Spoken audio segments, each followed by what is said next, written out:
Welcome to my channel colour of Astro. आशा करता हूँ आप सब अच्छे होंगे।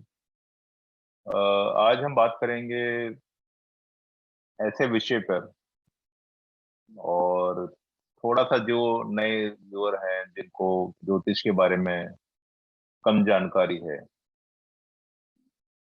जो कई बार समझ नहीं पाते कि बोल दिया ये तो त्रिक भाव का स्वामी है, ये त्रिकोण भाव का स्वामी है, ये लक्ष्मी नारायण योग बन रहा है, और यह केंद्र में बैठा हुआ है ग्रह, ये त्रिक भाव में चला गया है, और ये बड़ा धार्मिक है यार। इसका ना सारे जो ज्यादातर ग्रह हैं ये धर्म त्रिकोण में बैठे हैं। तो आज हम उसी के ऊपर बात करेंगे, और किस प्रकार से हम भावों से देखते हैं। अभी सिर्फ हम हाउसेस की बात कर रहे हैं, अभी हमने राशि और प्लैनेट्स का इतना जिक्र नहीं किया है। वो धीरे धीरे आने वाली वीडियोस में हम शुरू करेंगे। मैं आपके साथ स्क्रीन शेयर करता हूँ।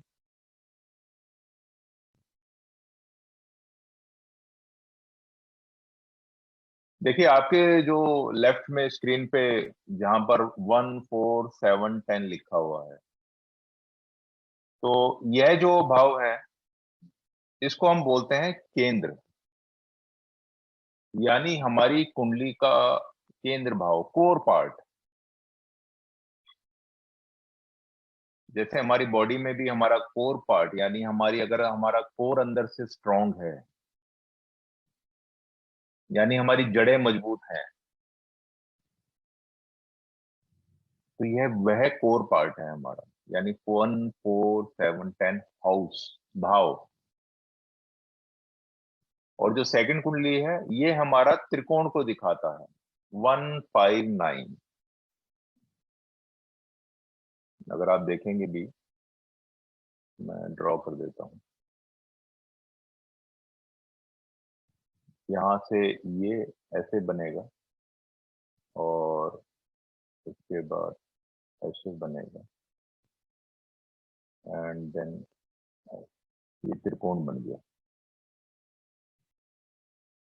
तो जो राइट वाला है इसको हम त्रिकोण बोलते हैं, और जो लेफ्ट वाला है इसको हम केंद्र बोलते हैं। तो ये केंद्र हाउसेज हैं, और जो राइट वाले हैं ये त्रिकोण हाउसेज हैं। जब भी इनका संबंध आपस में बनेगा,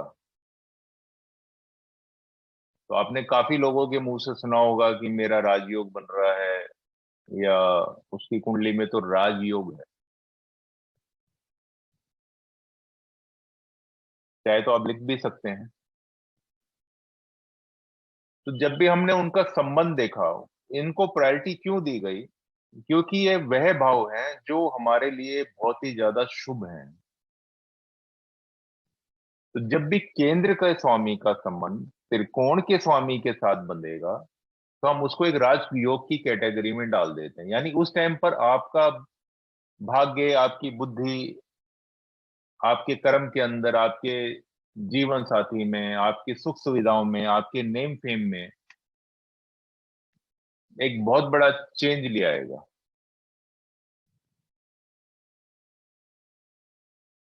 अब वो संबंध बना किस तरीके से है, यानी वो दो ग्रहों से बनेगा,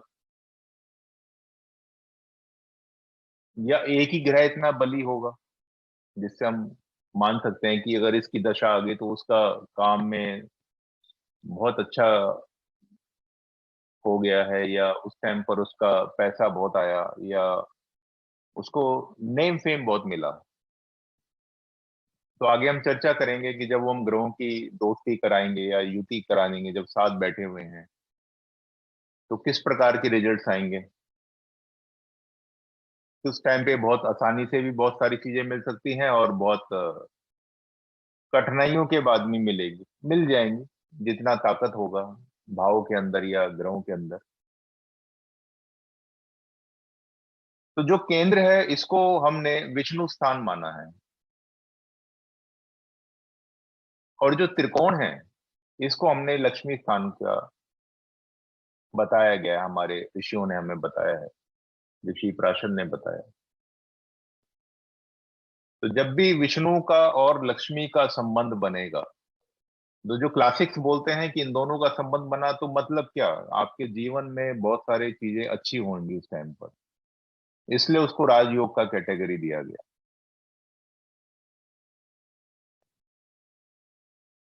अगर फर्स्ट हाउस के लॉर्ड का फिफ्थ हाउस के लॉर्ड से, या फोर्थ हाउस के लॉर्ड का फिफ्थ हाउस के लॉर्ड से, या फिफ्थ हाउस के लॉर्ड का सेवंथ हाउस के लॉर्ड से, या फिफ्थ हाउस के लॉर्ड का टेंथ हाउस के लॉर्ड से संबंध बना, यानी बुद्धि का संबंध किस किस से हो गया, लगन से हुआ तो आप बहुत अच्छे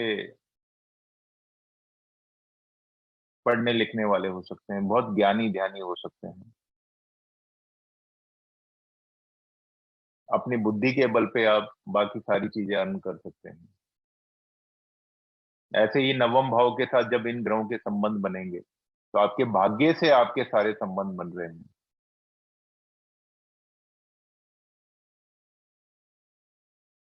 अब आदमी के जीवन में अगर हम देखें कि लोग बता देते हैं कि ये बड़ा धार्मिक रहेगा, इसके जीवन में बड़ा धर्म का योगदान होगा, आदमी अपनी कल्चर से बहुत प्यार करेगा, अपने धर्म से बहुत प्यार करेगा, या जो उनके बुजुर्गों ने उनको रास्ते दिखाए हैं उस पे बहुत चलेगा, तो आपके दिमाग में एकदम क्लिक हो जाना चाहिए कि इस व्यक्ति के ज्यादातर ग्रह कहीं ना कहीं 159 में बैठे हुए हैं, यानी फर्स्ट हाउस में, फिफ्थ हाउस में और सेवंथ हाउस में ज्यादातर ग्रह बैठे हुए हैं। तो आप निडर होके बोल सकते हैं, बेबाक बोलिए कि ये आदमी अपने धर्म से, अपने कल्चर से जुड़ा हुआ व्यक्ति है। अगर वह व्यक्ति के ज्यादातर ग्रह, अगर हम लें यहाँ पर, अगर व्यक्ति के ज्यादातर ग्रह दूसरे, छठे और 10वें भाव में हो, तो ये अर्थ त्रिकोण हो गया ये। तो ज्यादातर ग्रह अगर आपके अर्थ त्रिकोण में है, तो आप देखेंगे कि जो व्यक्ति है वह जीवन में कर्म के ऊपर बिलीव करेगा। हो सकता है आपके पास आए भी ना, ये एस्ट्रोलॉजी कुछ नहीं होती है, सब कुछ कर्म होता है। कर्म में विश्वास करने वाले, अपने कर्म से अपने धन को बनाने वाले, सेवा वाले,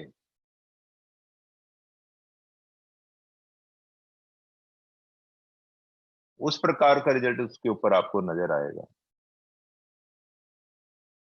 अगर योग भी ऐसे हैं कि काम में समस्या है, फिर भी वो लगा रहेगा, नुकसान भी खाएगा, फिर भी आप देखेंगे कहीं ना कहीं वो कर्म से जुड़ा ही हुआ है, कुछ ना कुछ करने की आदत। खाली बैठना ऐसे लोगों को पसंद नहीं होता। और एक ऐसा व्यक्ति आपको दिखा जो भोग विलास में लिप्त रहता है, काम करा ठीक है, लेकिन लग्जरी लाइफ जीने में ज्यादा विश्वास रखता है, तो कहीं ना कहीं उसके जो ग्रह हैं वह आपको third house, seventh house and 11th house यहां मिलेंगे आपको। इस प्रकार से ये तीसरा त्रिकोण बनेगा।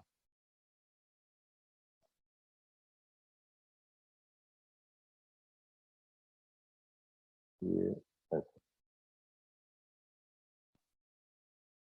तो ऐसे व्यक्ति सोशल बहुत हैं, सोशल बहुत होंगे ऐसे लोग व्यक्ति। लेकिन इनका जितना व्यवहार होगा या जितना, अगर आप देखेंगे सोशल मीडिया पे ज्यादा रहना, फोटो शेयरिंग करना, घूमना फिरना, हर बात को पैसे से तोलना या मेटेरियलिस्टिक चीजों से तोलना, तो ऐसे व्यक्ति के ज्यादातर ग्रह आपको इन वाले भावों में मिले, क्योंकि इस जातक के ऊपर इस त्रिकोण का बहुत ज्यादा प्रभाव है।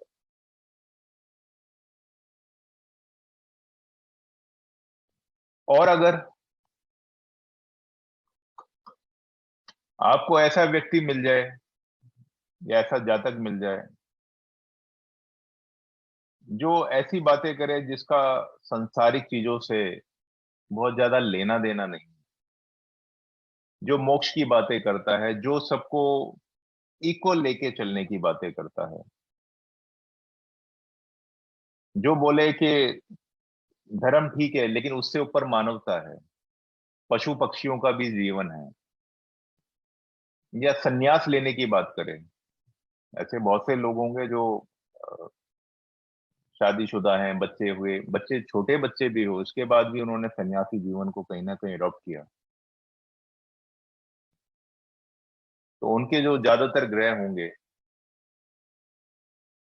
आपको 4th house, 8th house and 12th house में मिलेंगे। एक इसी बात से ध्यान आया, कृपया जिन्होंने सब्सक्राइब नहीं करा है कृपया सब्सक्राइब करें।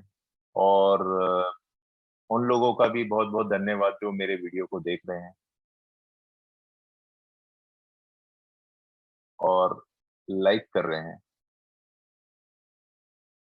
चलिए आगे बढ़ते हैं। तो ज्यादातर अगर आपके ग्रह अगर 4th हाउस में, 8th हाउस में या 12th हाउस में है, तो कहीं ना कहीं आपको मोक्ष की तरफ बातें करने वाला व्यक्ति या संसार से अलग हट के बातें करने वाले व्यक्ति, अगर हम संसारिक आदमी के लैंग्वेज में बात करें तो बोला ये तो कुछ अलग ही दुनिया में रहता है, तो कहीं ना कहीं आपको वो मोक्ष त्रिकोण में मिलेंगे। तो इसलिए 4 8 12 राशियों को और 4 8 बाहों को त्रिकोण की संज्ञा दी गई।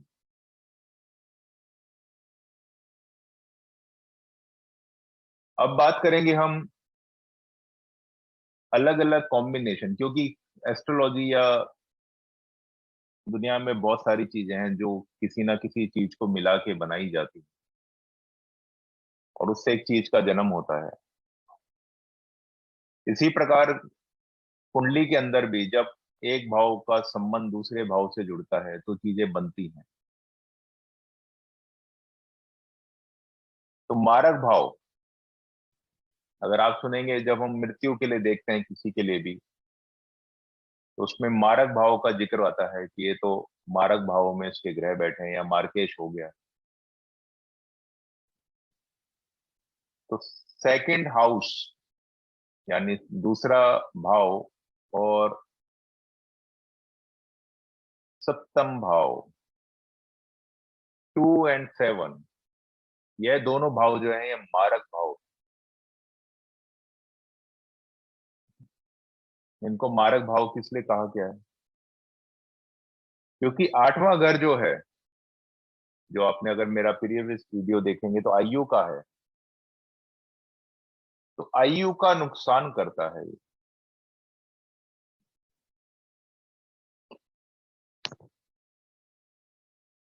और आयु भाव कौन से हैं?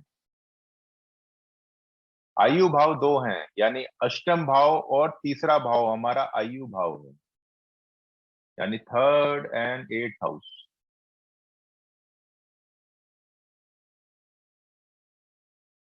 तो जब 8th हाउस का नुकसान होता है तो वह 7th हाउस करता है, यानी 8वें घर का व्यय, उसका नुकसान, उसका खर्चा।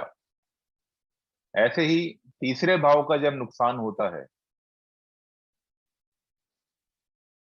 आपके पराक्रम का जब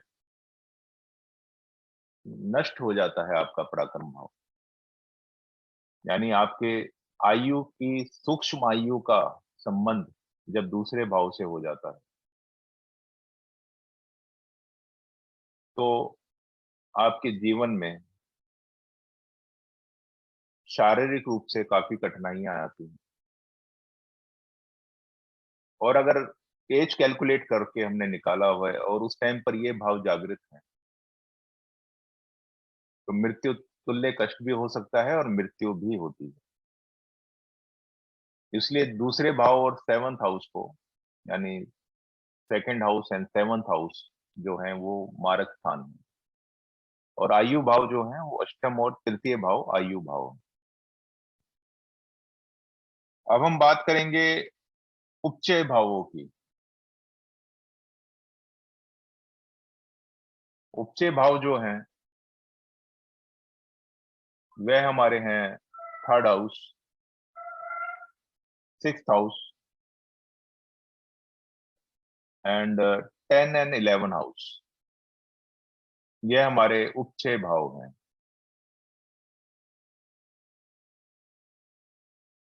इन भावों की दशा में जनरली हमारा काम जो है, हमारा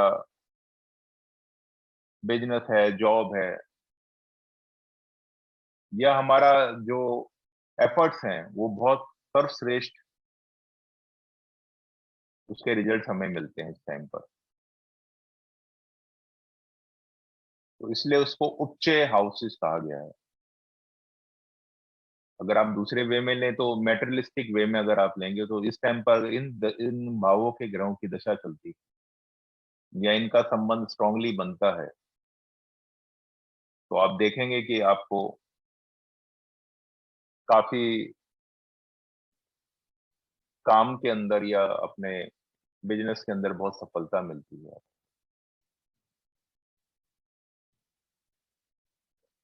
अब बात करेंगे ऐसे भावों की जिसके अंदर हर प्रकार की दुख तकलीफें, आपको जितने भी लॉसेस हो रहे हैं,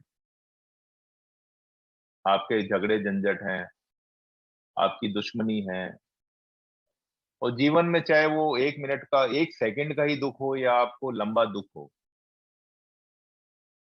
जिसमें कोई ग्रह जाए तो भी अच्छा नहीं है। तो वह 3 भाव हैं। कई जगह 4 भी ली गए हैं, लेकिन ज्यादातर हमने जो विश्लेषण किया है और उसको समझा है, उसमें 3 ग्रहों का ज्यादा जिक्र है, जो ऋषि पराशर ने भी बताया या हमारे ऋषि मुनियों ने बताया है।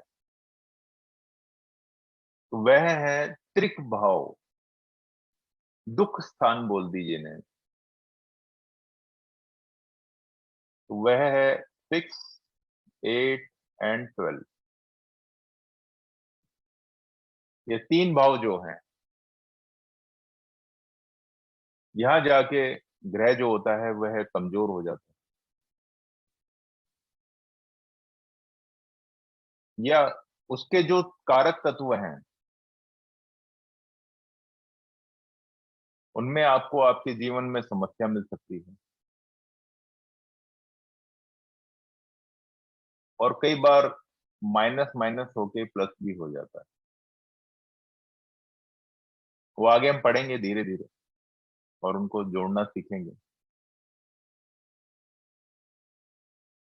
इसी प्रकार से और भी हैं, लेकिन जो मेन इंपॉर्टेंट हैं वो इन भावों से हम इन सारी चीजों को देखते हैं। बाकी पतित भाव है, या और भी कई सारे कॉम्बिनेशन बनते हैं, लेकिन इंपॉर्टेंट जो कॉम्बिनेशन है वो आप इनमें इनको कंसीडर कर सकते हैं।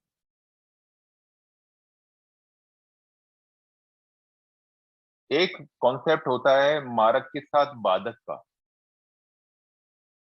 क्योंकि मारक के साथ बाधक ग्रह का भी आना जरूरी है। यानी आपके जीवन में जितने भी रुकावट को लेंगे हम,